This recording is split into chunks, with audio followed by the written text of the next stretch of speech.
বন্দে পুরুষোত্তম জয়গুরু। পরম প্রেমময় শ্রী ঠাকুর অনুকূলচন্দ্রের আলোচনা প্রসঙ্গে প্রথম খণ্ড গ্রন্থ থেকে পাঠ। 5ই অগ্রহণ 1348, বৃহস্পতিবার, ইংরেজি 20-10-1941। আজ সকালে তাসুর মধ্যে পরিবেশটি বড়ই আনন্দদায়ক মনে হচ্ছিল। তাকে কেন্দ্র করে ভক্তগণের সমাবেশে পদ্মা পারে যেন এক জীবন্ত অমৃত পরিমণ্ডল রচিত হয়েছে। শেষে ঠাকুর বললেন, তুকের পর দিয়ে ল্যাঙ্গুয়েজের ভাষার সঙ্গে গ্রামার ব্যাকরণ শেখাবার জন্য নতুন ধরনের বই লিখতে হয়, যাতে ছেলেরা সহজেই সব শিখতে পারে। একটু বাদেই পঞ্চানন্দা সরকার এসে তার ডায়েরি পড়ে শোনাতে লাগলেন। শেষে ঠাকুর সেই প্রসঙ্গে নানা কথা বলতে লাগলেন।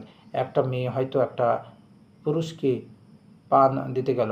পানটা নেবার সময় সে তার আঙুলটা টিপে ধরল। মেয়েটা ইকুয়াল টেম্পারে সমান ধাতে হলে পট করে বুঝে ফেলে, তাকে অনুসরণ করে। ইনিশিয়েশন দীক্ষা দিতে গেলে তেমনি যে টেম্পার এর ভাবেরই হোক, তাকে ইষ্টপ্রাণতা ব্যাপারে তোমার সঙ্গে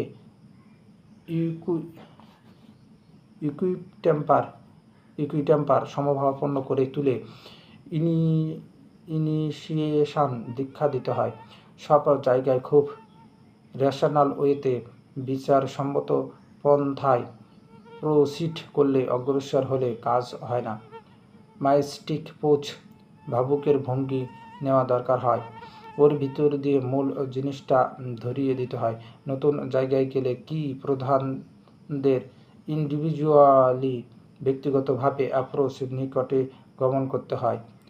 তর্কে কর্নার কোণঠাসা করা আর সিম্প্যাথেটিক্যালি পার্সোনাল নটস অ্যান্ড প্রবলেমস ডিসকভার করে সলিউশন দেওয়া, সহানুভূতির সহিত ব্যক্তিগত সমস্যা বা গ্রন্থিগুলি আবিষ্কার করে সমাধান দেওয়া আলাদা জিনিস। তর্কে কনভিন্সড ছিন্ন সংশয় হয় না, এতে হয়।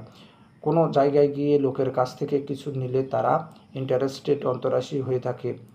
অন্যে নিন্দা করতে থাকলে তারাই তখন অপোজ করে, বাধা দেয়। শুধু নিলে হয় না, কিছু দিতে হয়। তুমি হয়তো শুনে আসলে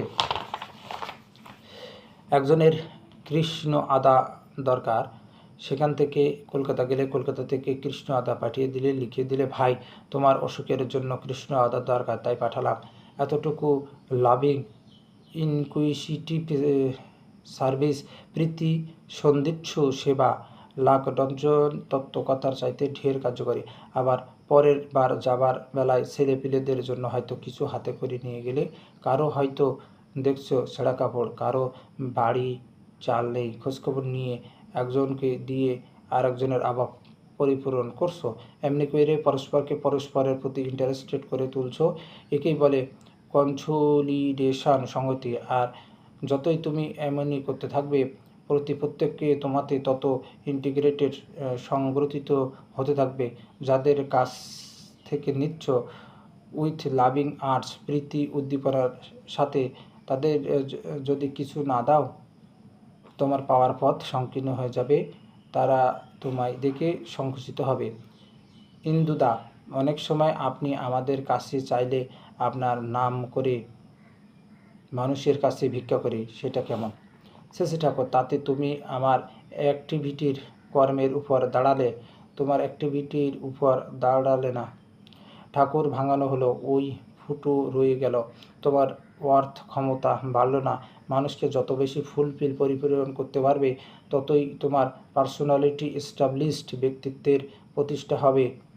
মানুষ তোমার অ্যাসেট, সম্পদ হয়ে থাকবে। প্রত্যেকটা মানুষ যেন তোমার এক একটা ব্যাংক। তুমি গিয়ে দাঁড়াবা মাত্র ভিক্ষার মিটার মাত্রা চড়ে যাবে।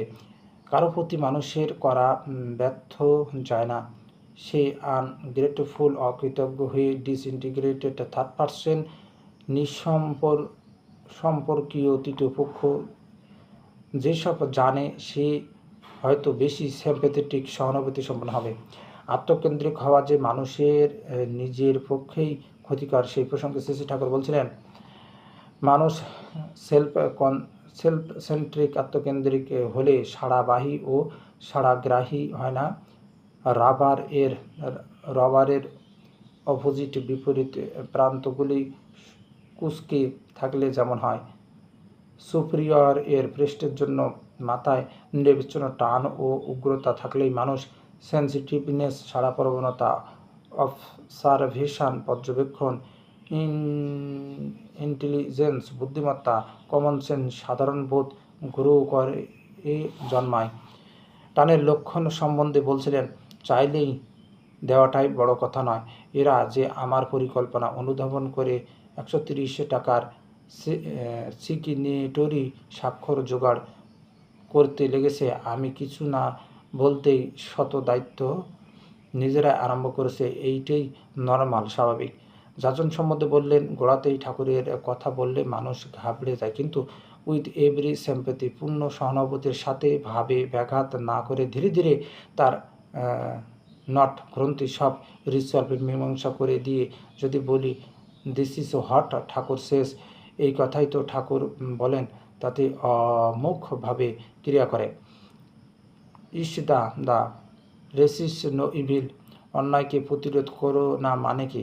Shri Thakur, resist no evil মানে আমি বুঝি বিচলিত ও বিক্ষিপ্ত না হয়ে ধৈর্য, অধ্যবসায়, পরাক্রম ও কৌশল নিয়ে ইভিল এর পাপের মাথার উপর এমন করে দাঁড়ানো যাতে সে সারেন্ডার, আত্মসমর্পণ করে। চলার পথে ডিফিকাল্টি, অসুবিধা আসেই তাকে ধীরভাবে ম্যানেজ, নিয়ন্ত্রণ করে, ম্যানিপুলেট, সামঞ্জস্য করে সাকসেসফুল, কৃতকার্য হওয়াতেই যত কৃতিত্ব। যাজনের ক্ষেত্রেও একটা মানুষের ভুল, ত্রুটি, বিচ্যুতি, অন্যায় যাই থাক, গোড়াতেই তা সোজাসুজি প্রতিরোধ করতে চেষ্টা না করে কৌশলে তাকে উৎক্রমণী করে তোলবার চেষ্টা করাই ভালো। বন্দে পুরুষোত্তমম। জয় গুরু।